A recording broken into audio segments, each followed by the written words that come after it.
dito sa kabundukan ng Gasan, Marinduque. Biyayang may tuturing ang kanilang sapa.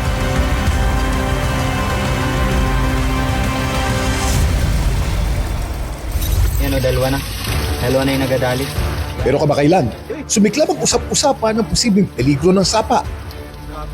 So guys, nandito ako sa lugar na inatawag na maapoy dito sa amin. Yung mga nagakulo na tubig na yon, kapag tinusukan mo ng kawayan tapos sinindihan mo, madalit.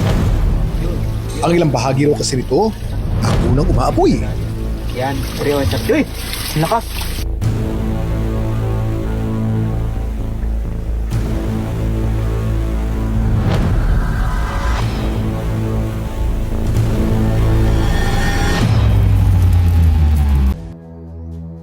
Presidente ng Barangay Tabyonan ang 23-year-old content creator na si EJ Valenzuela. Ang kumuha at nag-upload ng viral video.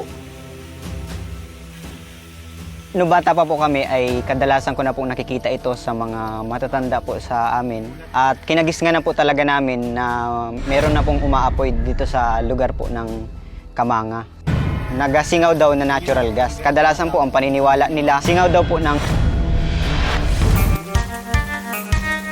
Ang pagmula ng sapa na tila ito'y kumukulo, isa bang indikasyon na may sumisigaw na kemikal dito?